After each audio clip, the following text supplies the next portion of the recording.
Good morning. Um, Today is supposed to be Peter's day to talk, but he asked for a little bit more time, so I, I'm giving the second part of another talk today. So Peter will be next week instead. This one was written originally back in 2016, and it was called Transformation. And I wanted to continue on the same theme. So this is like the part two of that part one. Okay. Transformation means revolution. It means change or reorganization. For example, water transforms into ice, or steam, or clouds. Brushes change paint and oil into a scene of mountains of color. Clay can be transformed into many shapes by hands and water. They're all the same ingredients, just the form is changed by a catalyst, in this case, like hands or brushes or even ovens. Some kinds of clay can even change into delicate porcelains with heat. Moods can transform into sunny from dark and dismal, with a catalyst being conditions or people. Anger or hatred can transform a human being from a kind, considerate one into a demon-like being with cruelty. A genuine smile on someone's face can transform a dark mind into a livable, charming one. A gel powder can transform from a sticky liquid to a gelatinous one with water, heat, and cold. An apple can transform from a crunchy fruit to a soft, warm, crispy pie with flour and an oven. The mood of an entire room can be transformed into a relaxed atmosphere with laughter. A caterpillar can transform into a butterfly in a cocoon. One's whole life can transform by a shift in perspective of reality. The catalyst can be anything: a peach blossom, a sound, a sharp touch. Bulbs can transform into flowers with time, water, and sunlight. Transformations can happen slowly over time or suddenly without warning. Peter and I have a scroll that we purchased while we were in Japan through our teacher, Hakuo Kano Sensei, who was himself a very good calligrapher and painter of Chinese landscapes. His family had an antique store in which there were many such scrolls. The one we bought was written by a teacher famous for calligraphy. It says, and maybe Peter can make sure I'm saying this right, it says, "One cut, awesome." I'm simplifying it. Yeah, I forgot, but there were 5 characters. There are 5 characters, and it has the meaning of one cut. The result is awesome. In this case, awesome cut of the root of ignorance opens awe-inspiring reality, or transformation. Sitting with discomfort and an unhappy mind can make zazen seem to be a useless exercise. But sitting itself is the transformative exercise, and more especially if the thinking mind stops, especially if it even slows down, and especially if body and mind sit together. You don't even have to know that transformation is happening, but it happens every time you sit. Whether you have a raving mind or a quiet one, transformation happens. Yet if thinking stops, you may wonder, what continues? How do we maintain awareness without thought? If thinking stops and awareness continues, you may even wonder, well, what is awareness? It's described as recognition, realization, consciousness, or perception. The opposite of awareness is ignorance. We lose touch with a deeper consciousness when we enter samsara, the self-made world. We enter it in ignorance. We act then in a divided way because awareness is present but forgotten. And we explore samsara thrown about by experiences like a boat in high waves without a keel, and like someone who is thoroughly lost but thinks they are not. When we finally realize that we actually know nothing about what's going on, well, that is the beginning of realizing that something is not quite right, and to look for a way to work with that, such as in Zazen. We do much of the hard work by studying our tempers, unthinking speech, and foolish actions, and we study while we're sitting patiently, waiting for the gel to form, the crust to bake crispy, and apples to soften. But this waiting may be the hardest time for us. We're used to striving. We've been striving since we first started sitting.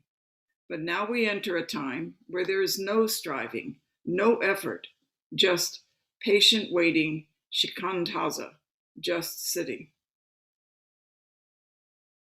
We can do no striving during this time, just waiting patiently and going about our daily life, not just sitting on the cushion, but paying attention to everything in the zendo or at home and looking with dispassion at everything, including our mind. All the world reaches out to draw us in to whatever is going on, but this time is very important. That's why patience and endurance are two of the perfections or paramitas in practice. Working on a temper at least makes sense, you might think. But sitting on a cushion doing nothing whatsoever makes no sense at all if it continues long enough. Yet unbeknownst to us, each sitting is a transformation of sorts, especially with others, and much happens in an unknowing fashion. This unknowing fashion is what drives us crazy. We don't want to just sit and feel like things are happening. We would like to have our hand on the steering wheel, as it were, and we would like to be managing and controlling what's happening. But this is the time we cannot do any of that. This is truly a practice of patience and endurance, which is unknowing and yet still practicing. We have everything here, we think. Why doesn't it work? But it is working. It's just not working in the time as you think of it. We move, in this case, in water time, earth time, mountain time, kitchen time, cushion time, clock time, clothing time, thought time, tree time, flower time, and no time, or silence time. And yet everything is taking place in all of this. As a sticky liquid, gelatin is unfinished. Although it has everything it needs to gel, it still needs the condition of cold and time. For us, that is patient time. The apples only need the heat to soften. For us, that's oven time. Water needs heat to steam or sunlight to evaporate. Laughter only needs connection to the room to transform it. And for us, that is space-time. Bulbs need water and sunlight to flower, and that's flower time. For us on the cushion, that is patience time, endurance time, and our catalyst is Zazen. We set a pattern for right behavior of body, speech, and mind in Zazen, and here we are sitting now, just one cut away from freedom from ignorance, as the scroll words said. Why don't we realize that? We have what we need to transform our confused minds into wisdom beyond wisdom right now through Zazen. We have all we need to free ourselves from self except that we don't even acknowledge that our self is a relative existence, dependent on the conditions. We change every moment, and we don't even notice how often we re-script ourselves. Whenever we sit with composure, we transform inside and out. We get up without noticing that changes are in motion, however minutely. We just don't recognize what change is.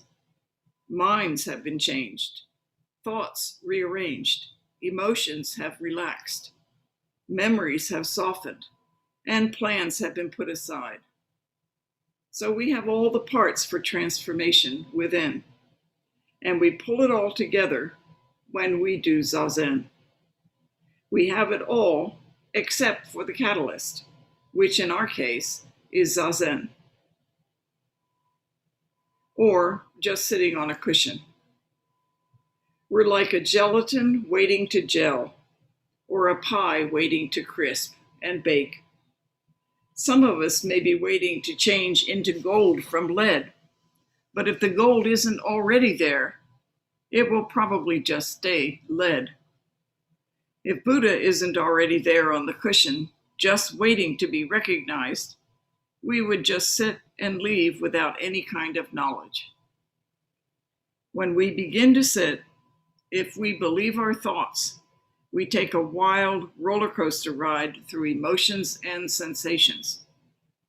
If we patiently let thoughts pass, we start to see the spaces of no thought.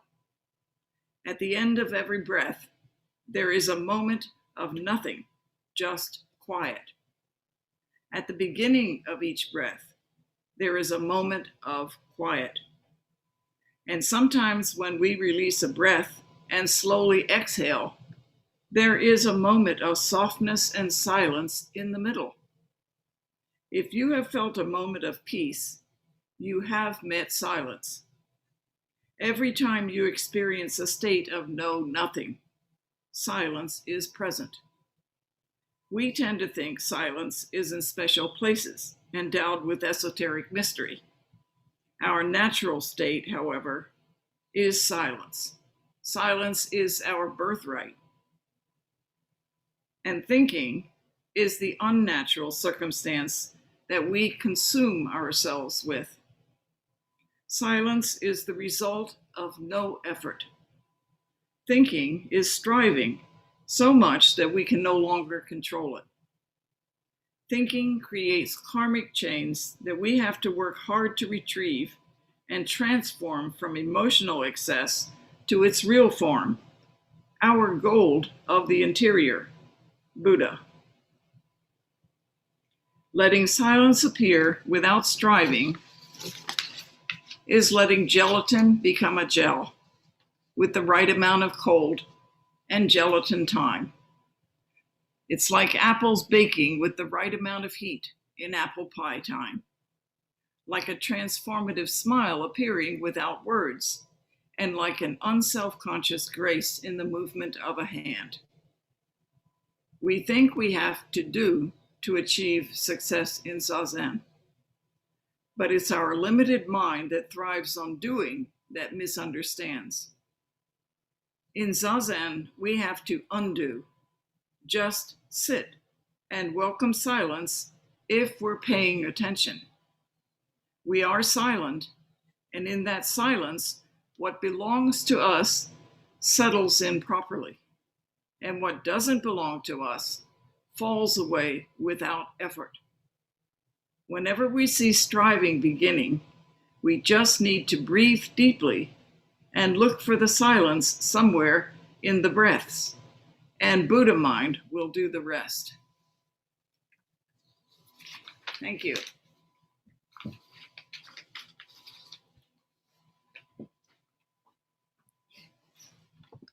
And here is Peter.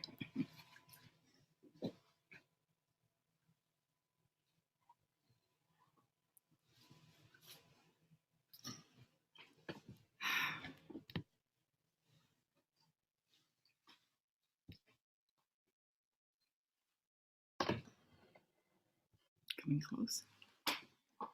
Oops.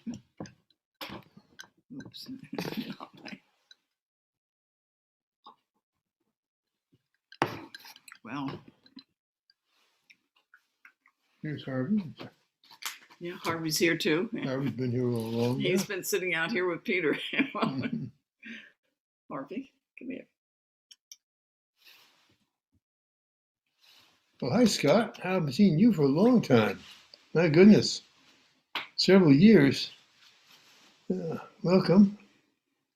I hope somebody has a question. Yes, Chris Richard?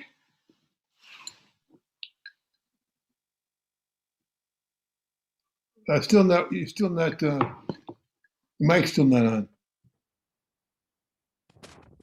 Now? That's good. Okay. When you were saying that, I understand about silence being the natural, and I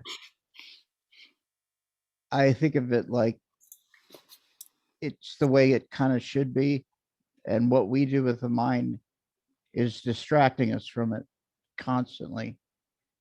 But everything we have to do day and day, eat. I mean, we have it easy with not having to hunt and all that, but even getting up to get dressed or something, it initiates a process of striving. So, I mean, like the earthly things we have to do as an animal. So in some sense, wouldn't you say that the cards are stacked against us? No, I wouldn't, because I think it's a question of just learning to handle ourselves skillfully, and handling ourselves implies our body, speech, and mind that we have to master all three separately, not as a single unit, but as a separate thing.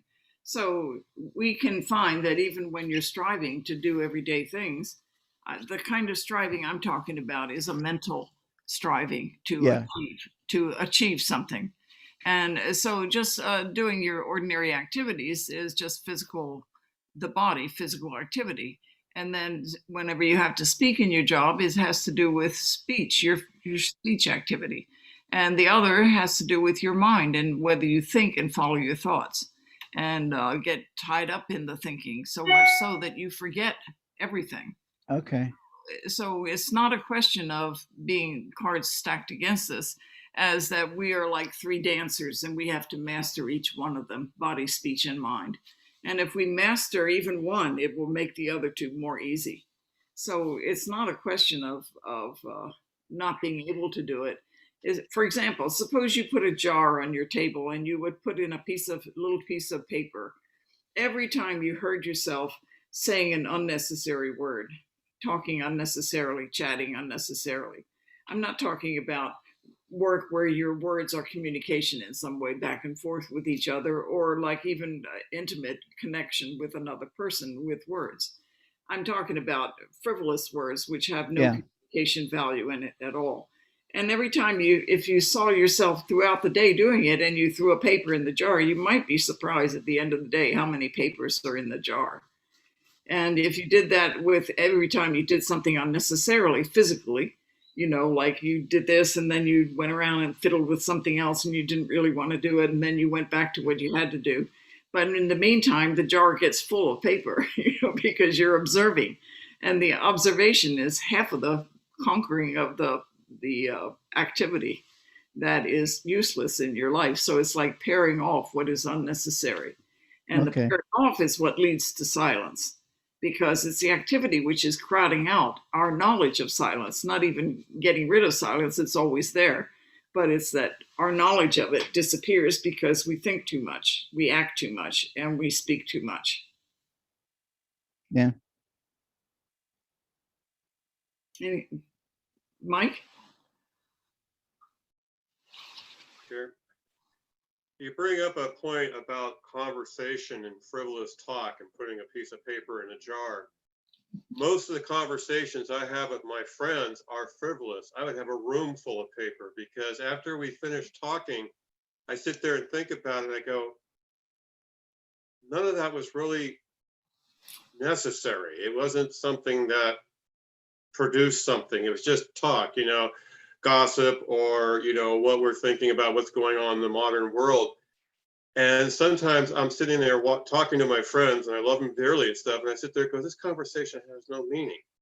It's just chatter. We're complaining about this, or we're accusing somebody of doing that. And I'm always afraid that if I don't have these, what we call frivolous conversation with somebody, I have nothing to say, and I battle with that, because I want to interact with my friends and stuff. But I realize a lot of times when we're talking, it's like, it doesn't accomplish anything. And I'm kind of worried about that.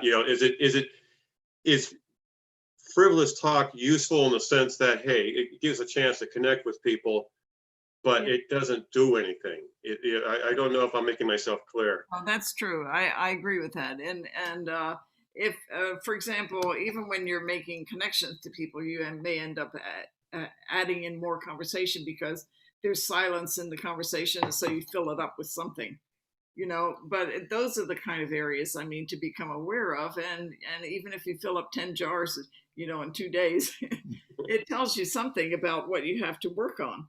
And that may be the most important thing for you to work on. If you're in a temple, you don't have that kind of pressure, because nobody pushes to have ordinary relationship chatter. And so, but in the real world, as we're living it, with ordinary life and people and whatnot, you have to have some of that. You cannot just cut off people and speak, not at all, unless you're, get into a really heavy practice of some kind, in which case you would probably not be relating to people that much anyway. But since we're in a world where we do relate to people, a certain amount of that has to happen if you keep contact, and as if you understand that's what it is, so that you don't hide from the words you say or the things you do with other people. Because I hate to sit there and just sit like a rock, on a log, and just people like, hey, Mike, what's going on, blah blah blah, and I'm just sitting there staring at them, and it's like, no. So I want to interact with them, of course, but I am now noticing that in the background there's somebody going, okay, what are you talking about? You're talking philosophy, politics, troubles, good things, bad things, and it's like, I want to continue talking to my friends, but I'm sitting there going, but this isn't, it doesn't do anything. You don't have to be that severe. What I'm talking about is when you really grab hold of somebody to waste conversation, or to even get rid of worries and fears and things. I'm talking about having no control. And when you observe where you actually don't have control, and it's just sort of pouring out, then that's where you put a paper in the thing to remind yourself that this is where your work is. But I'm not saying to be like a severe kind of person, can't relate to people in silly ways. Of course, you have to relate in the way that the times push you to react. Not to just cut off everybody, because they're you, and you don't want to cut off yourself. Thank you.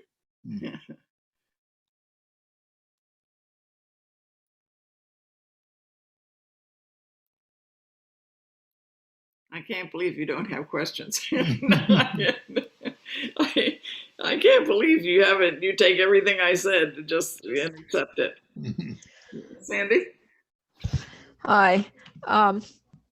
One thing about what you were just talking about friends, how it's very easy to fall into chatter that means nothing, or really isn't giving you any value. And in a sense, you're not learning anything, or they're not learning anything.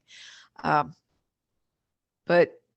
when you do, it gives you a good opportunity to really look at and make sure you don't slander people or do things that are not something you would want to do if you're following the precepts, because before you start practicing, most people talk about other people and don't even realize that's not exactly the best thing to be doing. to chattering about other people's lives or, making comments, derogatory comments. So it's a perfect opportunity to actually study what you're saying and to watch it. Uh, but like you said, Jane, you have to have it, verbal contact with people. We're made that way, and we need that contact.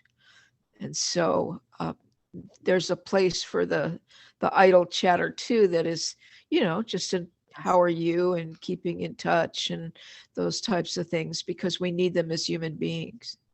That's true.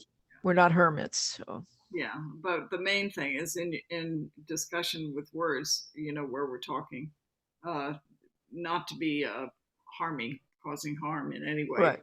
slander or something, or deliberately misleading someone or deliberately fooling someone in some way. Yeah, it's important, and it's a good place to look at yourself there, or look at your conversation and see if you did those things. Yeah. But Yeah. the scroll I was talking about, the point of it was that with one cut you can destroy the ignorance with which you live your life and ignore everything around you that's important.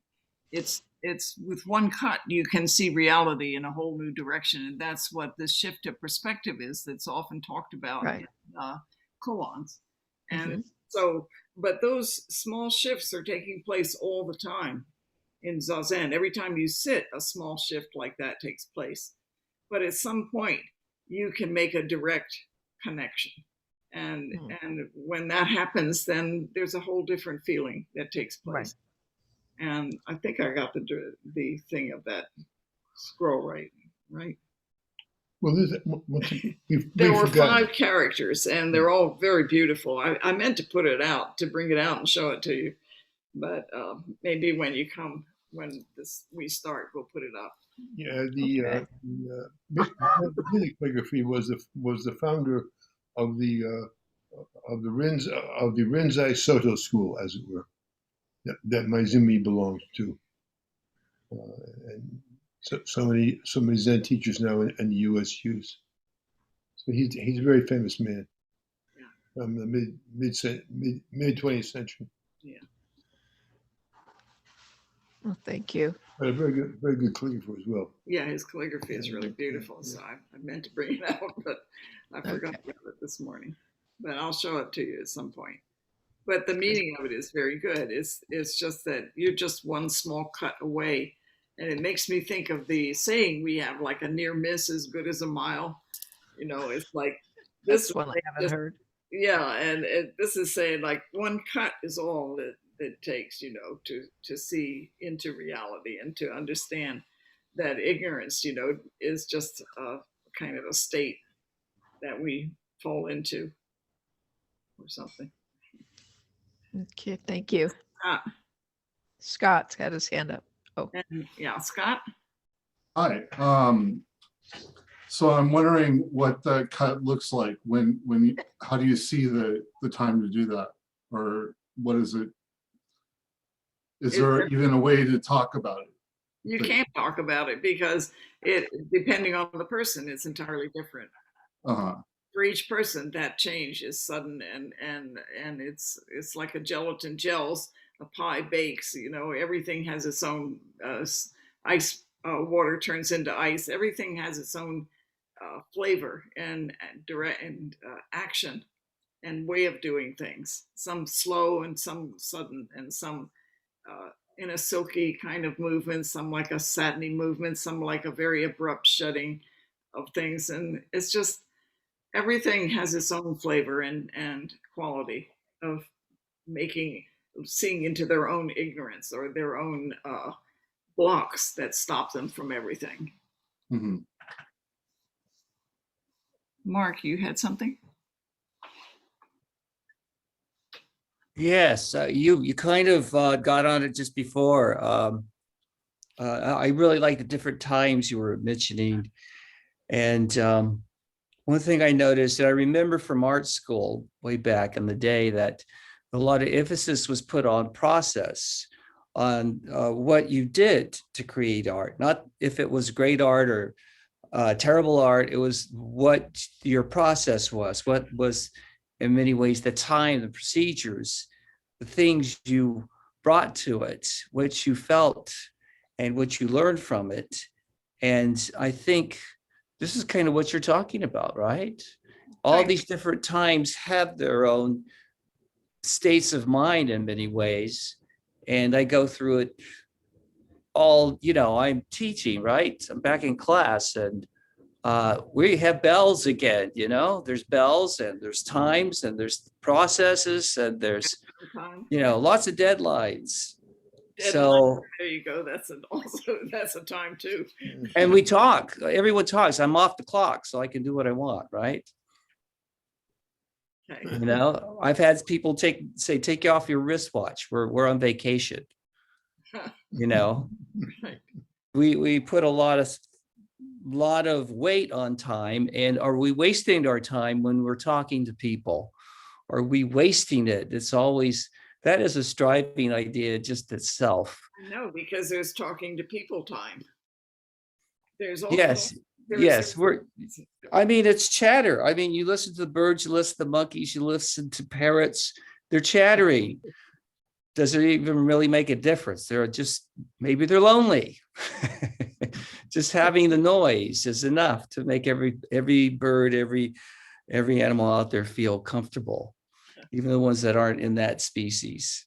Yeah. Imagine how the world would be if there were no birds or crickets or anything. It would be kind of stark and scary to us. So I think we've got a lot of patterns and habits that you're talking about. These habits become kind of senseless habits if we just blindly allow them to run. Is that kind of the point you're talking about? Also, we don't understand how often we use words and actions and even thinking to cover silence, because silence still makes us feel very uncomfortable. And so we avoid it all the time, even though we want it because it's so peaceful and relaxing in a sense. So when you're feeling very peaceful sometime, whether it's in Zazen or any other way, you're right on the verge of silence being right there with you.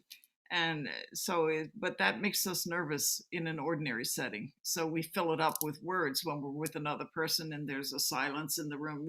Somebody leaps in to add words to it or anything.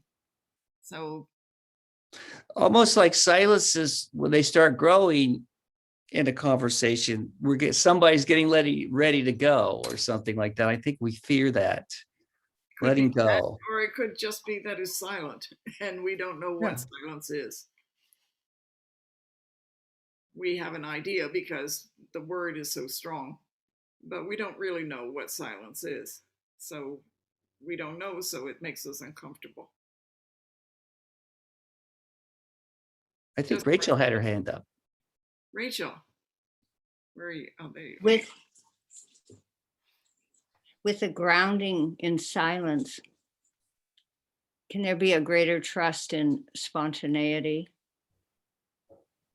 I think if you have a grounding in silence, everything you do will have a more direct feeling with you.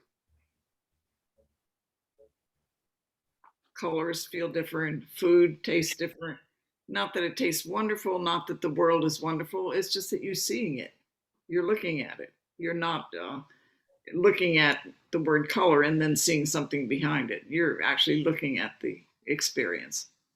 That's the only difference. So it doesn't matter what you do. If you have a grounding in silence, everything will have a more direct impact with you.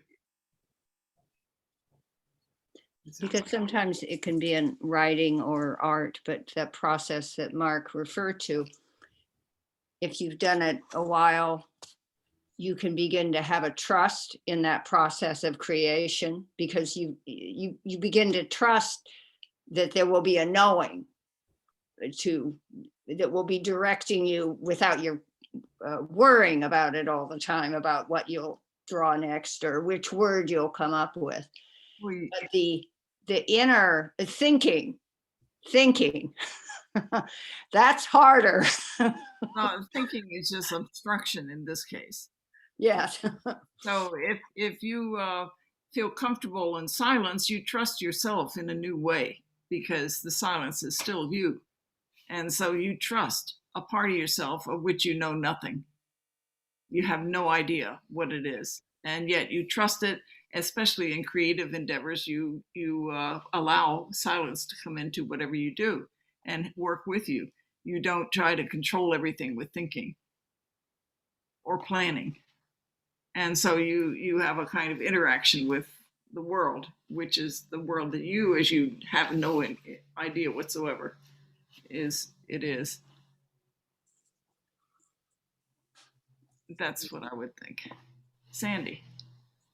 Um, you were talking about trusting yourself in in silence, and before that you had said being with people and you're silent can cause anxiety because you're not comfortable with it, so you fill it up like a well. But it got me thinking about companionable silence, where you feel very comfortable with a single person or a group of people, to be silent for a long time, and to just relax and be together. And like you were saying, I think that in itself requires a tremendous amount of trust in another person, that to be silent with them. Also, probably, like you said, trust in yourself. Us and the other. Yeah, or I mean, in the other person, yes. But I find that those types of happenings, when you can relax and feel companionship and not have to fill in the hole with speaking, it's such a peaceful place to be in. Yes. And it feels like a safe cocoon. Yeah, well, there's a thing, in Japanese painting anyway, which is what I was familiar with, is like much of the space of a painting is left to emptiness, nothing in it, just or placed strategically throughout the painting is always these empty spaces, because the feeling is that it's not a real painting if there's no space whatsoever with nothing filling it. Right. So they leave these spaces in paintings because they bring out something much more real when people look at it, rather than if everything is like totally filled in. Right. Even painting here is like that. Yeah. Anyway, that's, I think, the empty spaces of a painting are as important and vital as it's pointed out, as the subject of the painting. Mm-hmm. So you have the subject and then this vast space of nothing. It's quite pretty. It's weird too. It's like when I paint, I find that my mind quiets, and I become like one with what I'm doing, and with the painting, with the brush. My hand becomes one with the brush. It's like, how do I say it? It's also like going into, a silence, but instead of being with a person and being companionable with it, it's the piece of paper, the watercolor, the water, the brush, that becomes, instead of a person, it takes the place of another person, in that it's something I trust in and I can relax into. And if my mind comes forward and starts chattering and everything, then any kind of creativity is lost. Yeah. Yeah, it has to be where it's interchange. Yeah, you have to go into it completely and relax into it. So if you experience any kind of silence when you're sitting, even a momentary, even when you're waking up in the morning and you have like a second of silence while you're waking up, anything that does that changes a whole perspective in your life in a different way. You don't look at things as you have to fill it. You can leave those spaces empty. You don't have to fill everything in your life up with something. So Yes. Anyway. That first silence in the morning, before your brain kicks in, it's like it's a lovely place to be, even if it's just for a few moments. Yeah. That I wish for. And Yes. when I wake up, I'm ready to tear the house down. I wish I had that energy. Well, it's all thinking energy. It has nothing to do with physical. Physical doing energy. Yes. Okay. Well, thank you. You're welcome. Is that it? Oh, Mike? Two things. One is there was a famous song called Silence is Golden. And I was thinking about that song during this talk, but I wanted to carry on from what Sandy was saying. I'm doing that little book of sketches that I've been doing for ever since you gave it to me as an assignment years ago. And it doesn't happen unless I just quiet down and let it flow. And it's silence, but there's something going on in that silence.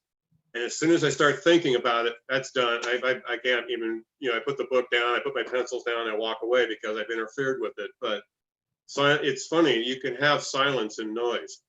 You can have silence and thoughts in the sense that, in a creative process, you have to let it flow. So there's noise, but you're not interfering. So that's the silence. Is that anywhere close to what you go through or what Sandy was saying? Thank you. Yes, No. that's all of it. I think that's the way it is, Mike. That once you have to be involved. I mean, I've met many artists that are, that are famous in their area, and a lot of them can't sit down to paint or can't sit down to do something until they reach that silence. It's and I was surprised because I get a lot of block, and it's the same thing. It's with, I guess they call it artist block, but you have to have that perfect moment to start. But what I'm talking about today is not just about the creative process, like in art, but also in everything we do, every single small thing we do, every connection with people we have. Yeah, that's all of that too. But all of those connections, it's kind of like when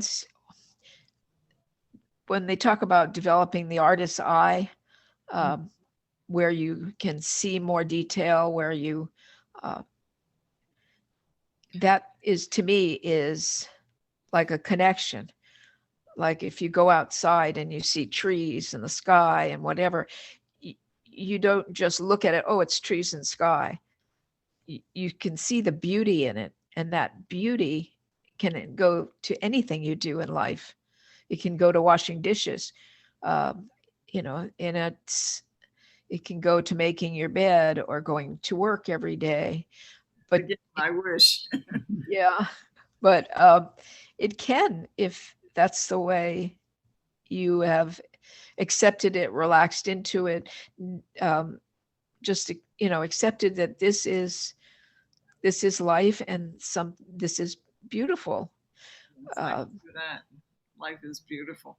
It is very beautiful, and I don't think people realize it until they start sitting, not in the same depth, because when you sit, you open your eyes, and you look at things differently.